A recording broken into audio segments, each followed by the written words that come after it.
Welcome student. आज हम directing chapter number 6 OCM BA class 12 Gujarat board का डायरेक्टली हम स्टार्ट करेंगे। आगे हमने चैप्टर 1 से चैप्टर 5 तक के प्रेजेंटेशन बना दिए, उनका भी आप रिवीजन कर लेना। ये चैप्टर्स के जो प्रेजेंटेशन है वो स्ट्रिक्टली गुजरात बोर्ड को फॉलो करते हैं। जो आने वाले बोर्ड एग्ज़ाम जो गुजरात बोर्ड जो बोर्ड एग्ज़ाम ले रहा है उनके लिए है। ये कोई ऐसा मत समझना कि ये ऑलरेडी सिर्फ अपने क्लास या स्कूल के लिए ही मैं बना रहा हूँ। ओके, तो सभी के लिए जो है गुजरात बोर्ड जो एग्ज़ाम देने वाले हैं आने वाली, उसके लिए बहुत इंपॉर्टेंट ये जो है वो साबित होने वाले हैं। ओके, तो डायरेक्टली हम ये चैप्टर स्टार्ट करते हैं। पहली स्लाइड में आ रहा है डायरेक्टिंग और उसकी डेफिनेशन। उसमें डायरेक्शन मतलब उसका डायरेक्टिंग का मतलब क्या होता है, तो वर्कर्स को हम डायरेक्शन बताते हैं, उसको गाइड करते हैं, उनको वर्क के बारे में अवेयर करवाते हैं, उसको सुपरवाइज करते हैं और उसका वर्क के रिलेटेड जो है एंथुजियम मतलब कि जो उत्साह जो है वो बढ़ाते हैं, मेंटेन रखते हैं, तो उसको बोलते हैं डायरेक्टिंग। दूसरा है, उसकी दूसरी डेफिनेशन भी दी हुई है कि डायरेक्शन जो है मतलब डायरेक्टिंग एक एग्जीक्यूटिव फंक्शन है जो गाइडिंग करना होता है और ऑब्जर्विंग करना होता है सबऑर्डिनेट्स को। मतलब ये एक दो डेफिनेशन अपनी बुक में बताई गई है, आप कोई भी डेफिनेशन लिख सकते हो। अब नेक्स्ट स्लाइड में उसकी कैरेक्टरिस्टिक्स गोल ओरिएंटेड एक्टिविटी है ये।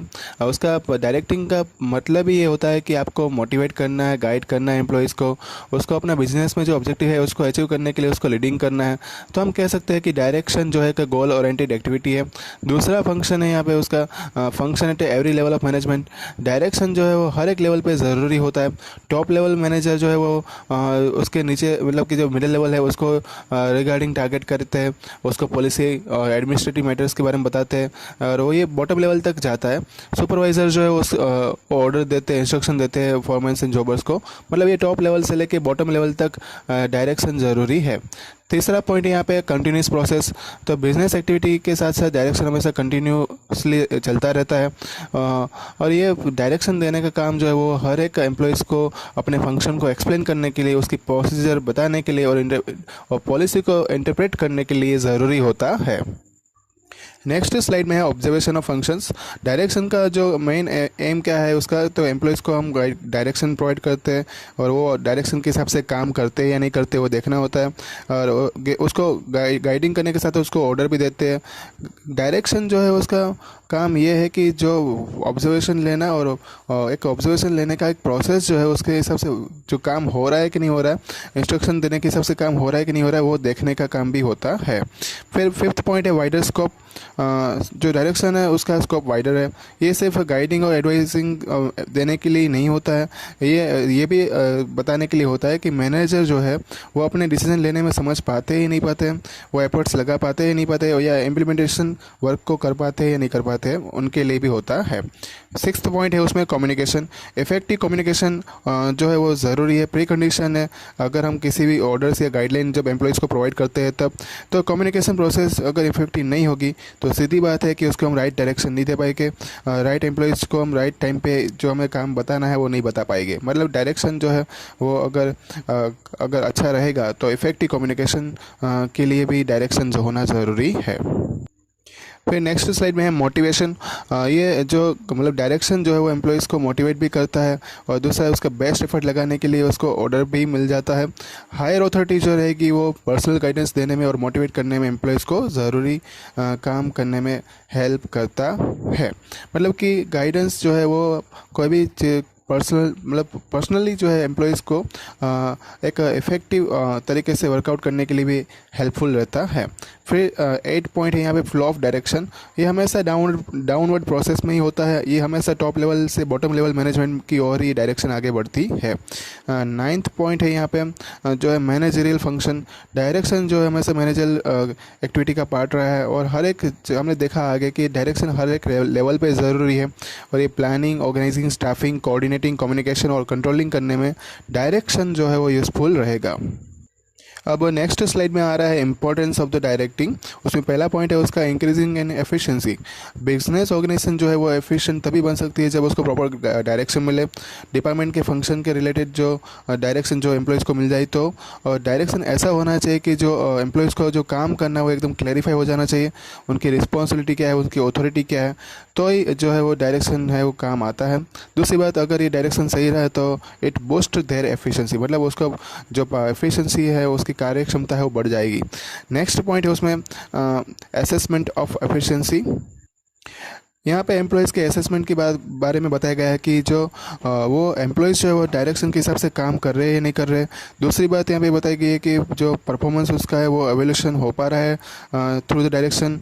असेसमेंट और एवोल्यूशन जो है उसके एम्प्लॉयज़ का वो डायरेक्शन के हिसाब से वो आगे बढ़ रहा है नहीं बढ़ रहा है, कितना वर्क उन लोगों ने कर दिया है, और दूसरी बात कि उसकी एफिशिएंसी बढ़ी है या नहीं बढ़ी है, ये भी इसमें जो है वो चेक किया जाता है। तीसरा पॉइंट यहाँ पे motivation to the employees. Direction देने के बाद एम्प्लॉयज़ जो है वो अवेयर हो जाता है कि उसको वो प्रॉपर मेथड से काम कर रहा है कि नहीं कर रहा है, रूल्स पॉलिसी बिजनेस की उसमें फॉलो हो रही कि नहीं हो रही है, और प्रॉब्लम जो आ रही है बीच में वो सॉल्व भी हो जाती है और उसको मोटिवेट भी मिलता है। और वर्क के जो यहाँ पे मोटिवेट कैसा मिलता है, तो वो जो अपना काम कर रहा है उसका काम जो वो सही ढंग से वो कर रहा है, वो मोटिवेशन यहाँ पे डायरेक्टिंग के थ्रू ही मिल सकता है। नेक्स्ट स्लाइड में उसका इफेक्टिव प्लानिंग। सभी जो बिजनेस के फंक्शन रहते हैं वो एक ही पर्सन से प्लानिंग नहीं होने पाने वाला, मतलब प्लानिंग नहीं हो पा रहे हैं, या तो जो है सीधी बात है कि कोई भी एक अकेला पर्सन जो है वो बिज़नेस के सभी फंक्शन को हैंडल नहीं कर पाएगा। इसलिए उनको क्या करना है कि सभी जो इन्फॉर्मेशन है उसको कलेक्ट करनी है अपने सबऑर्डिनेट से, और उनके ऊपर डायरेक्शन उसको देना पड़ेगा। फिफ्थ पॉइंट जो है वो इफेक्टिव ऑर्गेनाइजेशन।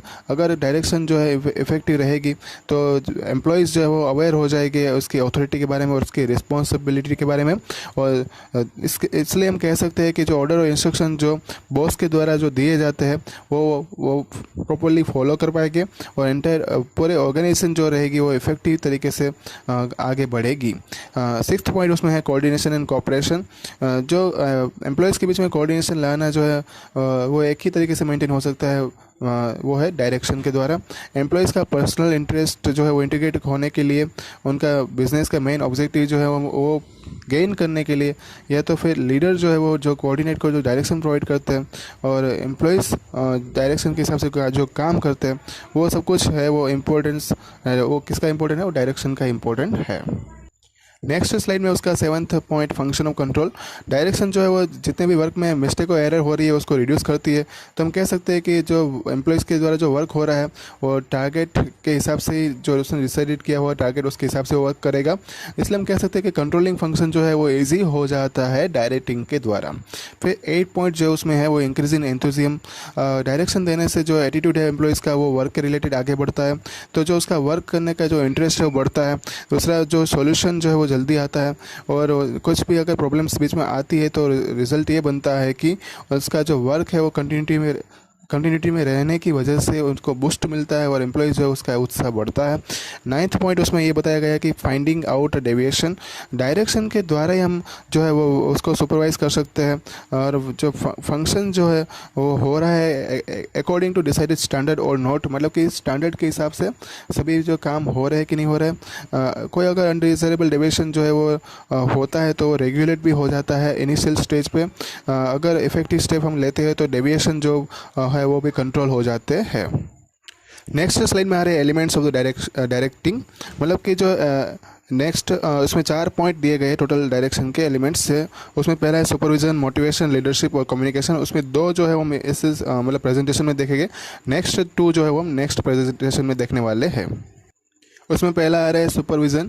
तो आर.एस. डेविस के अकॉर्डिंग बात करें तो उसकी डेफिनेशन ये बन रही है कि सुपरविज़न जो है एक ऐसा फंक्शन रहता है जो हमें एश्योर करता है कि वर्क जो है वो अपने प्लान और इंस्ट्रक्शन के हिसाब से डन हो रहा है कि नहीं हो रहा है, उसको क्या बोलते हैं, सुपरविज़न, राइट। उसके फंक्शन जो है वो यहाँ पे बताए गए हैं। तो पहला फंक्शन उसमें आ रहा है to plan the function and remove the hurdles. कोई रुकावट बीच में आ रही है तो उसको आप दूर करो और जो है फंक्शन मतलब अपने काम को पहले रेडी करो।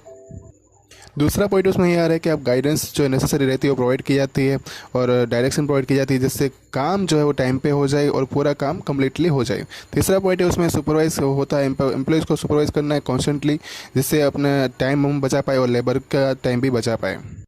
फोर्थ पॉइंट हमें ये बताता है कि सुपरवाइज़र ही होता है कि जो एम्प्लॉयज़ का पर्सनल इंटरेस्ट के ऊपर जो फंक्शन मतलब उसके ऊपर काम करता है, और प्रोडक्टिविटी जो बिज़नेस की है वो इंटरेस्ट उसमें ले रहा है कि नहीं ले रहा है वो भी उसमें देखता है। नेक्स्ट स्लाइड में उसका फिफ्थ पॉइंट अपने एम्प्लॉयज़ को इंकरेज करना, मोटिवेट करना और एफिशिएंसी बढ़ाने का काम करता है। फिर जो उसके फीलिंग्स जो है वो एक पर्टिकुलर एम्प्लॉयज़ की दूसरे मतलब लोगों के बीच में वो उसको मेंटेन करने का काम करता है। वर्क फास्ट हो सके उस तरह कम्युनिकेशन बढ़ाता है। फिर नेक्स्ट पॉइंट उसमें है कि जो दूसरा उसको नई टेक्नोलॉजी जो आती है बिजनेस के अंदर उसके बारे में इंट्रोड्यूस करता है। डिसिप्लिन जो एम्प्लॉयज़ में वो मेंटेन करता है। और दूसरा सिर्फ कंट्रोल ही नहीं करता है लेकिन वो ट्रेनिंग भी प्रोवाइड करता है। एक सुपरवाइजर हम कह सकते हैं कि एक फ्रेंड भी हो सकता है, फिलोसोफर हो सकता है और एम्प्लॉयज़ को गाइड करने वाला इंसान भी हो सकता है।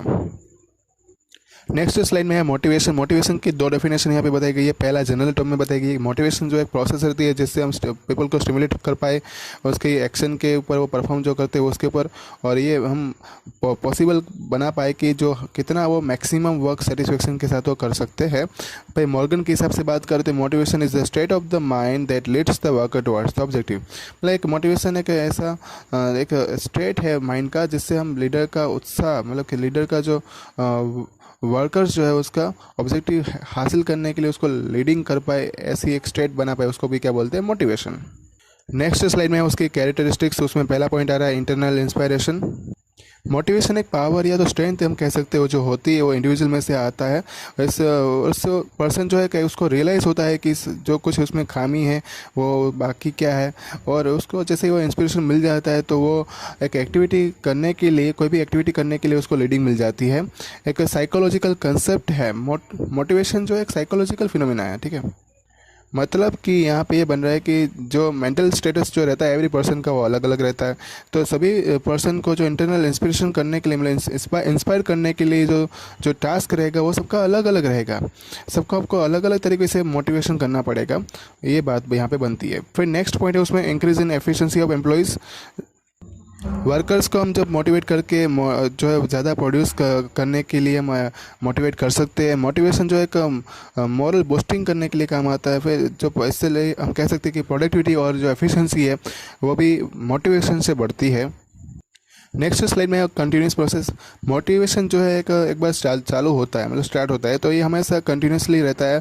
एम्प्लॉयज़ जो है उसको वर्क कराने के लिए, वर्क डन कराने के लिए हमेशा उसको मोटिवेट करना पड़ता ही है, मतलब करते रहना पड़ता है, राइट। और दूसरा है fifth point, reduction in labour turnover rate.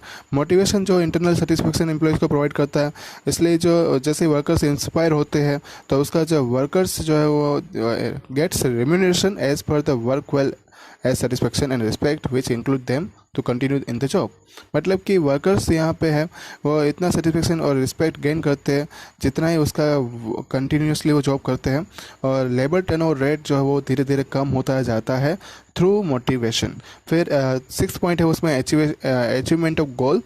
तो मोटिवेशन जो है वर्कर्स का इफेक्टिवली काम करने के लिए इंस्पायर करता है। तो हम कह सकते हैं कि जो पर्सनल अचीवमेंट जो है या तो बिजनेस के जो ऑब्जेक्टिव है वो उससे पॉसिबल हो सकते हैं कि वो गेन कर पाए।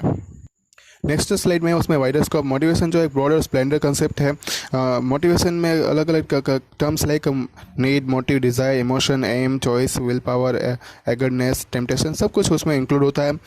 8 पॉइंट उसमें बताया गया tool to get the corporation.